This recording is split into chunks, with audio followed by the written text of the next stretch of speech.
City में अगर आप चला रहे ना, एक अंडा ले लीजिए, तवा नहीं जरूरत है, यहीं पे फोड़ के रख दीजिए, इधर फेंक दीजिए, और थोड़ा सा तेल भी जरूरत नहीं है, वो अपने आप नमक डाल के रख दीजिए, बस उसको वो तो ना हाफ फ्राई काटो खाओ, ऑमलेट बन जाएगा। में हीट करता है। और तो आज हमारे फ्रेम में लगी हुई है क्लासिक 350 स्टिल्थ ब्लैक, बिल्कुल 2024 में ही ये बाइक लिया गया था। इसका मेरे वीडियो पे रिव्यू का वीडियो भी है, आप लोग देखे होंगे कुछ दिन पहले अगर आप मेरे चैनल पे पुराने दिनों से जुड़े हुए हैं तो। और ये नया मॉडल नहीं है, देख सकते हैं 2024 का मतलब पहले वाला ही मॉडल है। तो आज इसका हम लोग करने वाले हैं एक ऑनरशिप रिव्यू। तो इस बाइक का लिए हुए 5 महीना हो चुका है और ये बाइक अभी चल भी चुकी है, अच्छा खासा चल चुकी है। आपको दिखा देते हैं मीटर में 6807 किलोमीटर चल चुकी है ये बाइक, यानी कि बाइक 6 महीने में मतलब 5-6 महीने में अच्छा खासा चल चुकी है। तो अच्छा एक्सपीरियंस मिलेगा ऑनर से कि बाइक ये लेना चाहिए या नहीं लेना चाहिए। सबसे पहले हम लोग इसका साउंड सुन लेते हैं, कैसा साउंड कर।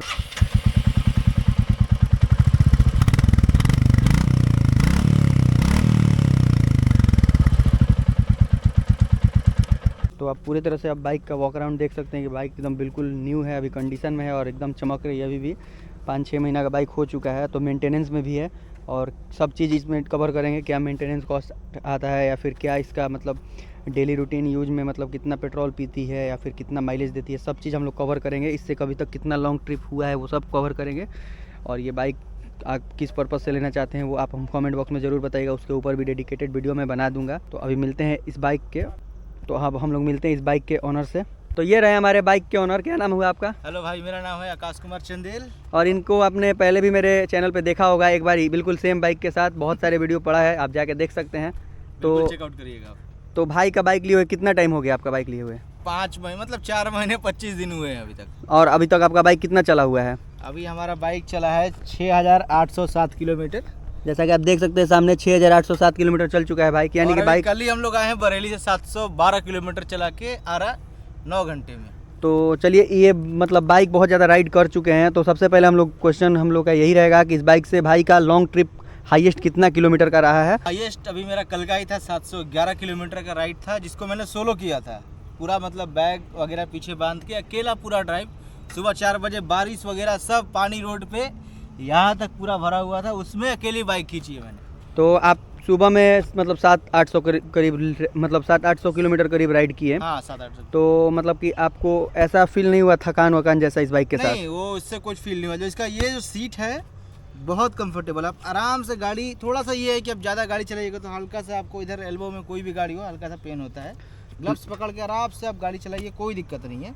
700-800 मेरे में इतना क्षमता था कि 150 किलोमीटर और खींच दूँ, हालांकि रात को नींद नहीं ली थी। यानी कि 700 किलोमीटर आप एक दिन में कवर किए आराम हैं से। कितने घंटों में?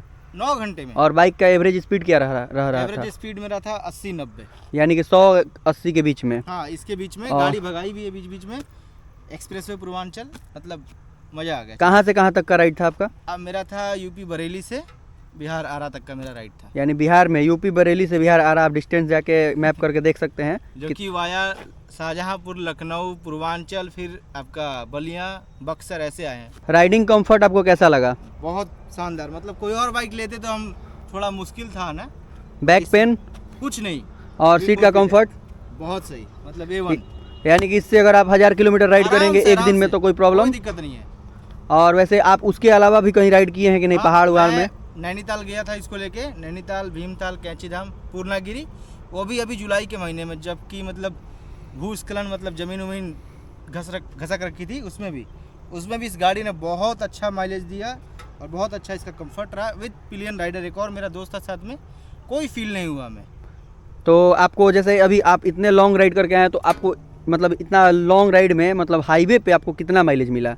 मैंने अभी तक एवरेज माइलेज एक मतलब अगर आप कंप्लीट करके चलाइएगा तो 35-38, अगर थोड़ा सा आप एवरेजन चलाइएगा तो 43-44 के भी बीच में जा सकता है माइलेज। लेकिन हाँ, उसमें आपको गाड़ी खींचना नहीं है। यानी कि आपको अगर 60-65 की स्पीड चलाते हैं, 60 नहीं, आप 80 पे आराम से चलाइए, कोई दिक्कत नहीं। 80 पे चलाएंगे तो कितना का माइलेज देगा? 80 पे आप चलाइएगा तो नॉर्मली हाईवे है, बीच बीच में अगर आपको ब्रेक लेना पड़ रहा है तो 35-36, और विदाउट ब्रेक है तो 40 पार आराम से आपको, यानी कि हाईवे पे। और पहाड़ में अगर जैसे कि आपने बताया कि इतना दूर आप गए थे नैनीताल और वो सब वगैरह वगैरह जगह पे, तो पहाड़ में इस गाड़ी का देखिए माइलेज है, जैसे अगर खड़ी चढ़ाई नैनीताल आप देखेंगे जाके तो उसमें मेरा गाड़ी का 16-17 का माइलेज था। माइलेज यानी बहुत ड्रॉप हो गया था। हाँ, तो वहाँ पे वहाँ के हिसाब से तो ये बहुत ज़्यादा था। यानी कि वहाँ पे तो पहाड़ का चढ़ाई भी मतलब सीधा होगा आपका और 45 बाइक भी डिग्री आपका एक नंबर गियर में ही चल रहा होगा। हाँ, एक नंबर में लेके फुल एक्सीलेटर के साथ। अगर आप कहीं पहाड़ पे रुक जा रहे हैं तो फिर आपको पूरा एक्सीलेटर चाहिए, पूरा गाड़ी का दम लगाओ फिर जाके आप ऊपर पहुँचोगे, वरना आपकी गाड़ी वहाँ पे भूल जाएगी। यानी कि आप कंफर्ट और माइलेज से सेटिस्फाई हैं। बहुत प्यारा, मतलब मज़ा आ जाता चला के इस गाड़ी को ऑन करने में। लाइक पिछला बार बोले थे बट मज़ा आ रहा है, आराम से इसको मेंटेन। पिछला बार आप बोले थे कि बाइक लेके थोड़ा बहुत आपको मतलब उतना खुश नहीं है, लेकिन अभी क्या लग रहा है? अभी बहुत खुश है। हाँ, अगला क्वेश्चन मेरा ये रहेगा कि आप अभी तक इस बाइक का मतलब टॉप स्पीड कितना भगा चुके हैं? 125 130 मैक्सिमम भगाया है मैंने। तो ये बाइक मतलब टॉप स्पीड चलाते हैं तो आपको ऐसा कभी फील होता है कि अनस्टेबल मतलब हिल रही है बाइक या फिर कुछ हल्का भी? सा देखिए, अगर आप गाड़ी चलाइएगा, अगर आप हैंडल को ढीला पकड़िएगा तो आप तो अनकंफर्टेबल फील होगा, बट आप उसको हैंडल को टाइट पकड़ के रखिएगा तो आपको कोई दिक्कत नहीं होगी, आराम से भागेगी। लगातार आप ज़्यादा नहीं खींच पाइएगा, 60-70 किलोमीटर खींच पाइएगा, उससे ज़्यादा नहीं खींच पाइएगा। और जैसे टॉप स्पीड भगाते हैं तो आपको मतलब बाइक में जैसे कि कंपनी क्लेम करता है जे सीरीज का इंजन है तो ये वाइब्रेशन लेस इंजन है, अगर आप टॉप स्पीड 100 के पार जाते हैं तो आपको 80 वाइब्रेशन के बाद आपको वाइब्रेशन मिलेगा। 80 के बाद वाइब्रेशन पक्की बात पक्का है, मिलेगा। एकदम पक्का बात है 100% भाई एकदम। के बाद देखिए, अगर आप नॉर्मली भगा रहे हैं तो कोई दिक्कत नहीं है, लेकिन आप फुल एक्सीलेटर लेके भगा रहे हैं हाँ। तो 80 के बाद आपको वाइब्रेशन मिलेगा ही मिलेगा। यानी कि वाइब्रेशन है 80 के बाद, 80 तक एकदम सही है। आगे मैं एक दो और चीज़ें बता देना चाहता हूँ। जो पुरानी बाइक्स में क्या था कि आप देखेंगे वाइट वाली जो मतलब पुरानी बाइक है, आज से ज़्यादा नहीं 2-3 साल पुरानी जो बाइक है, उसमें एक देखते हैं वाइट कलर का ये चीज़ था। हाँ। ब्रेकिंग नीचे दिखाइए, हाँ, ब्रेकिंग सिल्वर वाला। उसमें क्या दिक्कत थी कि जो ओनर्स है उन्होंने बताया कि ज़्यादा ब्रेक लीजिएगा तो एक नीचे इधर ये जो चीज़ होता है ना, जैसे आप ब्रेक ले रहे हैं तो ये चीज़ें ख़राब होती थी, और किसी किसी बाइक्स का आप देखेंगे वो ये टेढ़ा हो जाता था। अच्छा। तो उसके बाद इसको पूरा चेंज कराना पड़ता था, उसका पैडिंग वगैरह थोड़ा घिस जाता था। हाँ। बट इसमें कोई दिक्कत नहीं है। जैसे कि ये घिस जाता था, ये हाँ, तो मुझे भी मालूम ये- है, और स्लिप करता था। हाँ, दब जाता था तो उससे हाँ। आपका ब्रेक सही नहीं लगता नहीं लगता था, वो मुझे भी मालूम है। बट अब कंपनी ने क्या किया, रबड़- कितना भी मार लो, ये रबड़ है तो इससे कुछ नहीं इशू है। रबड़ है, इस पे ब्रेकिंग आपको बढ़िया हाँ, मिलेगा। बहुत मतलब आप मेंटेनेंस वाइज भी देखिएगा तो इस बाइक का मतलब बहुत अच्छा इंप्रूव किया गया है। और साइलेंसर भी जो था वो पहले हीट होता था पूरा, हाँ, अब हीटिंग इशू नहीं है। हीटिंग इशू यहाँ पे, क्योंकि यहाँ पे एक आपको कवर देखने को मिल जाता है, शायद इसीलिए अब हीटिंग पता नहीं चलता है। नहीं तो पहले वाले में ये कवर नहीं दिखने को मिलता था, डायरेक्ट ये साइलेंसर ही पूरा था। आपका मतलब पैर इतना गर्म हो जाता है कि आप रोटी सेक सकते हैं। मेरा एक बार जूता भी जल गया था मेरा खुद जला था। रॉयल एनफील्ड पे। हाँ, वो चीज़ है। और अगर आप बाइक ले रहे हैं तो इस चीज़ का आप कुछ लगवाएं ना लगवाएं, ये सम गार्ड बहुत आवश्यक है लगवाना। इंजन प्रोटेक्ट करने का। आप जैसे भी, मैं जैसे कल पानी में घुसा हूँ, इतना दूर तक पानी था, पूरा इंजन पे पानी आ रहा था, लेकिन ये सेव कर रहा था। जैसे मैंने बहुत सारे लोगों को देखा है, आप रॉयल एनफील्ड ले रहे हो, बुलेट ले रहे हो, बट क्या होता है कि सम गार्ड नहीं लगवाते। तो यार अगर आप बारिश में लेके घुसते हो गाड़ी तो 100% डैमेज है। आप 2-3 हज़ार के चक्कर में ये सब नेसेसरी है, नेसेसरी है, ये लगवाना चीज़ें नेसेसरी जरूरी है। आप इसको लेग गार्ड को आप अपने हिसाब से मॉडिफाई करवा सकते हैं। और सीट कवर इसलिए क्योंकि मैं बहुत सारे लोगों को देखा हूँ सीट कवर नहीं लगाते। 1000-1500 का आता, ज़्यादा नहीं आता है। सीट का भी लाइफ बढ़ जाता है। सीट का भी लाइफ बढ़ जाता है, प्लस आपके पास कंफर्ट भी अच्छा हो जाता है। हाँ, थोड़ा बहुत। ये सब और कुछ चीज़ें, हाँ मतलब अच्छी चीज़ें हैं, लगवानी चाहिए। लोग अवॉइड करते हैं बट अवॉइड नहीं करना चाहिए। तो आप इतना ज़्यादा राइड कर चुके हैं, बाइक को 5 महीना से ऑन भी कर रहे हैं, तो इस बाइक का ब्रेकिंग आपको कैसा लगता है? देखिए, ब्रेकिंग मतलब अगर आप 100 की स्पीड पे हैं, अगर एक पे एक ब्रेक मारते हैं तो कोई भी गाड़ी वो चक्का स्किड करेगा। हाँ, इसका एडवांटेज ये है कि आपका चक्का पहली बात स्किड नहीं करेगा, कोई भी बारिश हो कुछ हो।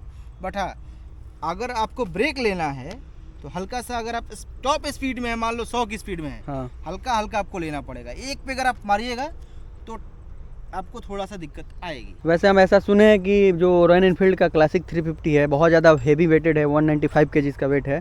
तो अगर इसको आप टॉप स्पीड पे अगर ब्रेकिंग अप्लाई करते हैं तो थोड़ा कभी कभी ब्रेकिंग स्ट्रगल करता है, उतना प्रॉपर लगता नहीं। क्या ये बात सच नहीं, है? ऐसा कुछ नहीं। अगर उस टाइम आपके ये अगर मान लो ब्रेक ही पैड घिस चुके होंगे तो आप मारोगे तो कुछ लगेगा। यानी कि अगर हम इसको 100 के स्पीड में अगर ब्रेकिंग अप्लाई करते हैं तो अच्छा बिल्कुल, ब्रेकिंग लगता है। बिल्कुल अच्छा ब्रेकिंग लगेगा, आपकी गाड़ी रोक देगी। 20 मीटर अगर है तो आपका आराम से यानी कि गाड़ी ब्रेकिंग रुक बहुत जाएगी। अच्छा ब्रेकिंग इंप्रूव है बहुत पहले से। फुल पहले से इम्प्रूव है ना। कल इतना ज़्यादा लॉन्ग राइड करके आए हैं, इसका सबसे मेन चीज़ जो है इसका नाइट लाइट मतलब हेडलाइट के बारे में कुछ आप बताइए। इसके जगह ना वो 10 रुपये पहले बल्ब आता था एक हमारे यहाँ बिहार में, 100 वाट में लगता था, 100 100 वाट वाट वाला। लो बीम पे तो ठीक है, हाई बीम के लिए उस बल्ब को फिट कर दिया जाए तो ठीक है। मतलब अगर आप हेलमेट लगा लो, चाहे कुछ भी विदाउट हेलमेट भी रहो, 20-10 मीटर से दूर आपको दिखना ही नहीं है, कितना भी कुछ हो जाए, नॉर्मल हो। और रात में तो दिखता ही नए में इसका विजिबिलिटी तो बहुत अच्छा था। विजिबिलिटी अच्छा था, बट उस टाइम रोड पे भगाया नहीं था उतना, मतलब हैवी ट्रैवलिंग नहीं की थी। नॉर्मली ट्रैफिक वाले एरिया यानी कि जैसे जैसे फील्ड में उतरे तब पता चला कि इसका मतलब एक हाईवे पे क्या होता है कि लाइट होता है, बट हाँ जब हाईवे पे लाइट ही नहीं होता पता नहीं चलता कि गाड़ी कहाँ जा रही है। उस टाइम आपको 60 की स्पीड मेंटेन करनी पड़ेगी और आपको धीरे धीरे गाड़ी चलाना पड़ेगा और ध्यान देके चलाना पड़ेगा। हाँ, कब कहाँ से कोई ठोके। यानी इसका नाइट में विजिबिलिटी सही नहीं है नहीं लाइट है, का। नाइट अभी तक आप इस बाइक का कितना सर्विस करवा चुके अभी हैं? तक 2 सर्विस हुई है मेरी, फ्री ऑफ कॉस्ट। हाँ free of cost. First service में आपको क्या क्या हुआ था और कितना पैसा लगा? फर्स्ट सर्विस में तो बेवकूफ़ बनाया था बहुत तगड़ा, इंजन कोटिंग कर देंगे, ये कर देंगे, वो कर देंगे, कुछ नहीं किया। और फर्स्ट सर्विस में अगर इंजन कोटिंग हटा दिया जाए तो खर्चा आया था मात्र 1000 रुपये, और इंजन कोटिंग जोड़ दिया जाए तो 2500 का पड़ गया था मेरे को, सब कुछ ऑलमोस्ट मिला के। आप हमारे वीडियो के माध्यम से यही बताइए कि इंजन कोटिंग में होता क्या है? इंजन कोटिंग में कुछ नहीं करता, सब इंजन में पता नहीं कुछ लगाता है कि आपका धूल वूल नहीं बैठेगा, ये हो बैठता है कि नहीं बैठता है? बैठता है भैया, बहुत गंदा बैठता है। उसको आप करने के लिए आप नॉर्मली वॉश कराते हैं तो पानी से भी धुल के आप साफ कर सकते हैं कपड़े को, लेकिन उस टाइम गर्म नहीं होना चाहिए इंजन। तो इंजन कोटिंग करवाना चाहिए या नहीं करवाना चाहिए? 10,000 से पहले मत करवाना। अब बताइए दूसरा सर्विस कब करवाया, कितने किलोमीटर? दूसरा सर्विस अभी 5 दिन पहले करवाया है। कितना 1000 किलोमीटर चला था? 5500 गाड़ी चल गई थी। और पहला सर्विस कितना पे हुआ था? 500 किलोमीटर पे हुई थी। यानी पहला 500 दूसरा 5000 के बाद, मतलब 5000 कहेगा तो 5500 हो जाता है। हाँ। सेकंड सर्विस में मेरे को जो खर्चा आया है मात्र वो है 400 रुपये। अरे 400? ओनली 400 हाई मशीन के 400? बाप रे। ओनली 400, जिसमें भाई जो मतलब सर्विस अच्छे से किया मेरे गाड़ी का, हर एक नट बोल्ट टाइट किया। हाँ। और एक चीज़ जो 400 रुपये भी पड़ा वो भी आपको नहीं पड़ेगा, वो आपको पड़ेगा 200 मतलब 380 रुपये का पड़ेगा, क्योंकि 220 रुपये का मेरा क्लच वायर खराब हो चुका था तो उसको चेंज करवाया। यानी कि दूसरा सर्विस आपका एकदम फ्री था? 280 मतलब समझ लो कुछ नहीं है, 280 रुपये। यानी कि बस इसका आपको एक्स्ट्रा मतलब पे करना पड़ा, आप लगवाए तब, यानी कि फ्री था वो समझ लो फ्री था। 280 रुपये कुछ नहीं है। इस और बाइक का मेंटेनेंस कॉस्ट आपको हाई लगा या मतलब नॉर्मल लगा? नॉर्मल लगा। यानी कि अच्छा खासा चलाने के बाद भी? अच्छा खासा चलाने के बाद भी कोई दिक्कत नहीं है, आप आराम से गाड़ी भगाइए। जितना आप सोचिएगा कि स्प्लेंडर लेके आप चलेंगे तो स्प्लेंडर को आपको रोकना पड़ेगा, इसमें नहीं रोकना पड़ेगा।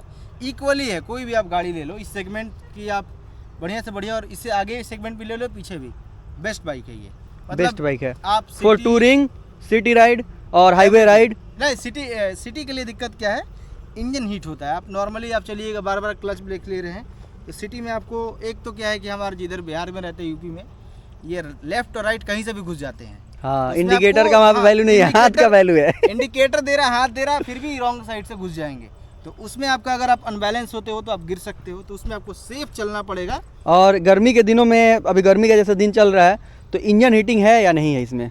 सिटी में? सिटी में है भाई, सिटी में। क्योंकि मैंने भी ऐसा फील किया है, मेरे दोस्त के पास जो रॉयल एनफील्ड है वो बहुत ज़्यादा यहाँ तक थाई तक आपका पूरा हीट करता है। ये एरिया आपको हीट करेगा, यहाँ तक हीट करता है, क्योंकि हम पटना का राइड किए थे तो उसमें बहुत ज़्यादा हीटिंग था। और सिटी में अगर आप चला रहे ना तो एक अंडा ले लीजिए और एक तवा नहीं जरूरत है, यहीं पे फोड़ के रख दीजिए, इधर फेंक दीजिए, और थोड़ा सा तेल भी जरूरत नहीं है, वो अपने आप नमक डाल के रख दीजिए, बस उसको उतना हाफ फ्राई काटो खाओ, ऑमलेट बन जाएगा। ऑमलेट बन गया आपका, खा सकते हैं आप। तो यानी कि सिटी में हीट करता है। तो अब बताइए अपने तरफ से कि इसमें क्या क्या परेशानी है? देखिए, एक तो ये है कि आप फ्यूल डलवाइएगा, आप 13 लीटर की टंकी आप फ्यूल डलवा रहे हैं, आप थोड़ी देर बाद चलाइएगा तो देखिएगा कि अभी मेरा यहाँ पे तीन लेयर है, ठीक है, 3 खूटी बाकी है, 3 डॉट है। अब ये 4 जो मतलब फुल रखिएगा तो आप सोचिएगा कि पहला जो खूटी गया वो कितने पे चला गया। आप जैसे ही आप गाड़ी चलाइएगा तो आप कंफ्यूज होइएगा, यानी कि अभी 4 को दिखाएगा, फिर एक बार 2 हो जाएगा, 3 हो जाएगा। वो तब होता है ना जब आप गाड़ी स्टैंड कर रहे, सिंगल स्टैंड पे जब आप गाड़ी करो, ठीक है। अब सिंगल से अगर मैं इसी को अगर आपके सामने सिंगल से करके दिखाऊं तो 4 हो जाएगा ये। हाँ। अगर आप नॉर्मली गाड़ी है थोड़ा देर चलाइए, सिंगल चलाइए, अब मान लीजिए कि उसको ही एकदम इस लेवल पे कर देंगे तो फिर वापस फ्यूल तो आपका वही हो जाएगा। तो 1 डॉट अगर जाता है, अगर 1 डॉट जाता है तो आपका समझ लो फर्स्ट डॉट गया तो वो है 1 लीटर। अच्छा। दूसरा गया तो 2 लीटर। हाँ। तीसरा गया, अभी स्टार्टिंग में गया तो 1 लीटर।